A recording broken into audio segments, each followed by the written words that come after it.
नमस्ते। हमारी संस्कृति हमारी धरोहर इस उपक्रम के अंतर्गत मैं एडवोकेट अनिल ठाकुर और मेरे साथी कैमरामैन और सहकारी उमेश जाजू, हम लोग आज महाराष्ट्र के यवतमाल ज़िले के पुसद तहसील के अंतर्गत आने वाले कार्लादेव इस गांव में आए हुए हैं। हमें आपको बताते हुए अत्यंत आनंद हो रहा है कि आज हम जिस गांव में आए हैं, इस गांव का संबंध और इस भूमि का संबंध आज से 10,000 साल पहले की सत्य घटना से है। हम सभी जानते हैं कि हमारी इस भारत भूमि में रामायण और महाभारत जैसी ऐतिहासिक धार्मिक जो घटनाएं हुई और उस पर आधारित जो रामायण और महाभारत लिखी गई, तो कई लोगों ने ऐसा कहा कि रामायण यह काल्पनिक है, राम यह पृथ्वी पर आए नहीं थे, यह एक काल्पनिक चरित्र हैं। और इसीलिए हम लोगों ने कि क्या यह सत्य है, इस खोज के लिए इस उपक्रम को, इस कार्यक्रम को शुरू किया। आज रामायण और प्रभु श्री राम का चरित्र यह सत्य है या नहीं, यह जानने और समझने की हमारी ओर से यह शुरुआत है। आज विजयादशमी के इस शुभ मुहूर्त पर हम रामायण, महाभारत और हमारे इस भारत उपखंड में हुए सभी ऐतिहासिक और धार्मिक घटनाओं और प्रसंगों का यह सत्य है, यह जांचने और आप सभी के सामने सच्चाई को लाने का प्रयत्न शुरू कर रहे हैं। और इसी प्रयत्न की यह पहली कड़ी है कि आज हम कार्लादेव संस्थान में आए हुए हैं। आप सभी देख रहे हैं कि मेरे हाथ में महर्षि वाल्मीकि रचित रामायण, श्री वाल्मीकि रामायण का पहला भाग है। इस वाल्मीकि रामायण के 9वें सर्ग में, ये देखिए मैं आपको दिखा रहा हूँ, 9वें सर्ग के 3 और 4 श्लोक में लिखा गया है कि दंडकारण्य में, दंडकारण्य यानी इस क्षेत्र को जो पहले दंडकारण्य के नाम से प्रसिद्ध था, इस दंडकारण्य में महर्षि कश्यप के विभांडक नाम के पुत्र थे और विभांडक ऋषि के श्रृंग ऋषि नाम के पुत्र थे। और उन्हीं श्रृंग ऋषि की समाधि इस कार्लादेव संस्थान में ठीक मेरे पीछे वो जो आप टेकड़ी देख रहे हैं उस पर है। वहीं पर उन्हीं श्रृंग ऋषि की समाधि है जिस ऋषि श्रृंग ऋषि ने राजा दशरथ के यहाँ जाकर पुत्र कामेष्टि यज्ञ किया था और उसके पश्चात प्रभु श्री राम और उनके बंधुओं का जन्म हुआ था। अभी हम कार्लादेव संस्थान के कार्लादेव इनके आश्रम के पास हैं। मेरे ठीक पीछे आप देख रहे हैं कि कार्लादेव इनका आश्रम है। आइए हम उन कार्लादेव के बारे में और उन्होंने जो श्रृंग ऋषि की समाधि का जीर्णोद्धार किया उसके बारे में जानकारी प्राप्त करेंगे। अभी हम जिन महान संत और आत्मा कार्लादेव इनके बारे में जानकारी प्राप्त करने जा रहे हैं। आपको जानकर आश्चर्य होगा कि उनका नाम किसी को भी पता नहीं है। देव का कहना था कि मनुष्य नाम से नहीं उसके कर्मों से पहचाना जाता है। और इसी को दर्शाने और बताने के लिए मेरे ठीक पीछे एक 4 लाइन की अभंग की 4 लाइन लिखी हुई है। आइए हम वो देखते हैं। कार्लादेव संस्थान के देव, इनका कोई नाम नहीं था। और नाम क्यों नहीं है, ये देव कहते थे कि मनुष्य अपने नाम से नहीं अपने कर्मों से पहचाना जाता है। और इसीलिए उन्होंने यहाँ पर एक 4 लाइन की छोटा सा अभंग लिखा हुआ है। मणतात कार्लेकर संत जासी, कोठोनी आले नसे ठाव त्यासी, दुखी जनाला आधार देसी, नमस्कार माझा गुरु माऊलीसी। तो देखिए कि इन्होंने साफ साफ कहा है, यह मराठी भाषा में है कि संत जिसको कहते हैं वो कहाँ से आया, कौन है, यह नहीं जानना जरूरी है। दुखी जन को जो आधार देता है वही हमारा गुरु है, वही हमारा संत है। ठीक इसके बाजू में कार्लादेव गुरु जो बैठते थे, यहाँ उनकी गादी है और इस गादी के साथ ही अंदर वो जहाँ पर आराम करते थे और उनका शयन कक्ष है वो भी हम आपको दिखाने जा रहे हैं।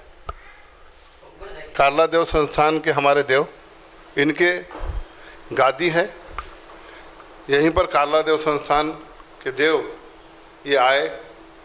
उनका प्रथम बार कारलादेव इस गांव में जब वो आए तो यहीं पर उन्होंने स्थान ग्रहण किया और यहीं पर रहकर उन्होंने श्रृंग ऋषि की समाधि का जीर्णोद्धार किया। अभी हम श्रृंग ऋषि की समाधि जो देखने जा रहे हैं, वो समाधि और वो पूरा परिसर, उसका जीर्णोद्धार और विकास इन्हीं कारलादेवों के रहते हुए हुआ। और इन्हीं ने बताया कि यह श्रृंग ऋषि की समाधि और श्रृंग ऋषि कहाँ से आए, कौन थे और इनका संपर्क, इनका संबंध हमारे संस्कृति, हमारे धर्म से क्या है। तो आइए हम सर्वप्रथम कारलादेव, इनके बारे में यहाँ के जो उनके भक्तगण हैं उनसे थोड़ी सी जानकारी लेते हैं। तत्पश्चात हम लोग श्रृंग ऋषि की समाधि की ओर जाएंगे।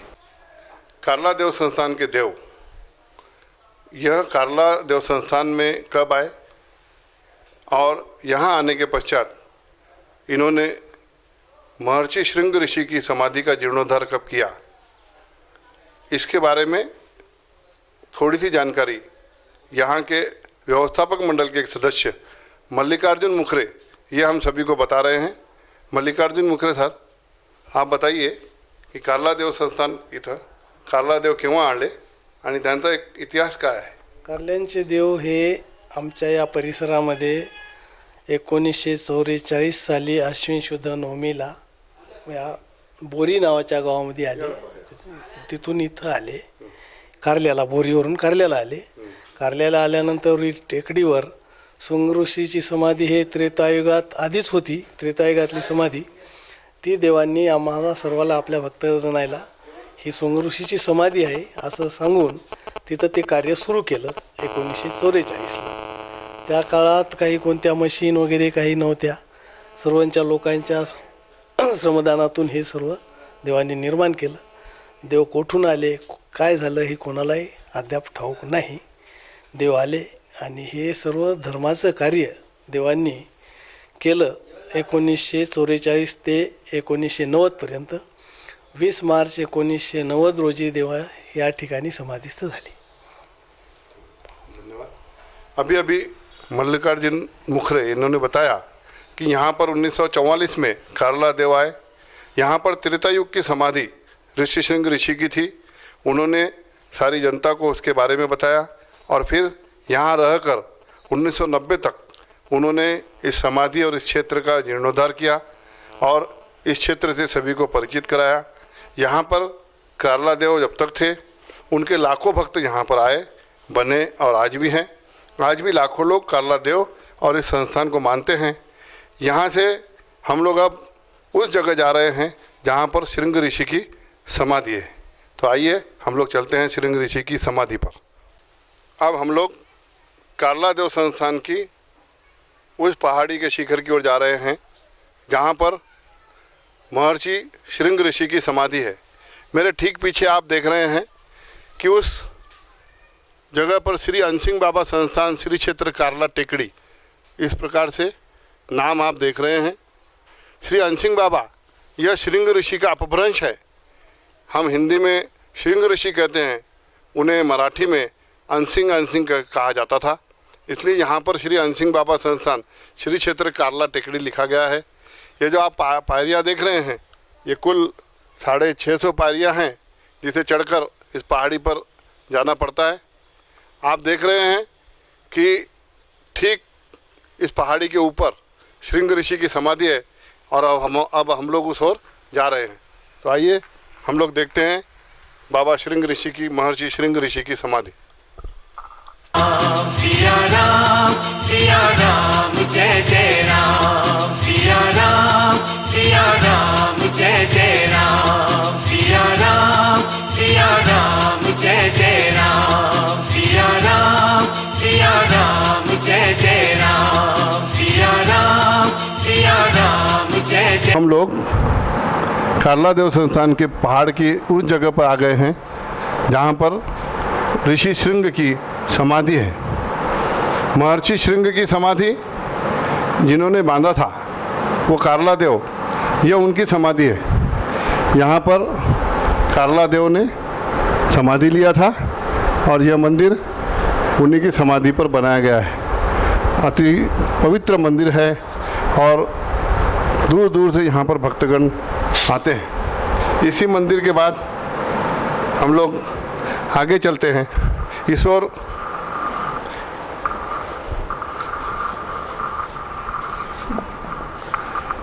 भगवान श्री कृष्ण का मंदिर है। यह भगवान श्री कृष्ण का मंदिर त्रेता युग के बाद द्वापर युग में बनाया गया। श्रृंग ऋषि के वंशज जो यहाँ पर रहते थे उनके द्वारा यह निर्मित है, ऐसा यहाँ पर हमें बताया गया है।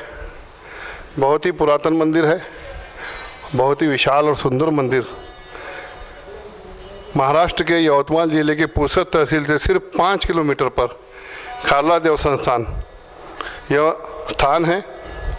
यह एक धार्मिक और ऐतिहासिक स्थान है। यहाँ पर यह भव्य श्री कृष्ण का मंदिर है। कहते हैं कि इसी क्षेत्र में पुसद से 40 किलोमीटर दूर जो माहूर है, माहूरगढ़ नाम से पवित्र धर्मस्थल है, यहाँ पर पांडव आए थे। यहीं से प्रभु श्री राम दक्षिण की ओर गए थे और ऋषि अत्रि और परशुराम माहूरगढ़ की उसी पहाड़ी पर तपस्या करते थे। ऐसी भी एक ऐतिहासिक जानकारी है। श्री कृष्ण के मंदिर के पश्चात यहाँ पर माता भवानी, ऊपर उस झाड़ी के पीछे हनुमान जी का मंदिर है और ठीक इस मंदिर के और हमारे बाईं ओर अब हम जिस ओर जा रहे हैं और जिसकी खोज में हम लोग यहाँ पर आए हैं, हमारे पवित्र ग्रंथ रामायण में जिनका उल्लेख है, रामायण के 9वें सर्ग में 3-4 श्लोक से लेकर 50वें श्लोक तक जिनके बारे में जानकारी दी गई है, ऋषि कश्यप के पुत्र विभांडक और विभांडक के पुत्र ऋषि शृंग, इनकी समाधि, अब हम उसकी ओर जा रहे हैं। ये आप देख रहे हैं, ये अति पुरातन मंदिर। इस मंदिर में अभी हम लोग पीछे की ओर से सामने की ओर जा रहे हैं। आइए देखिए, इस मंदिर के आगे यह यज्ञ कुंड है जो हजारों साल से प्रज्वलित है और आज भी इसमें अग्नि है।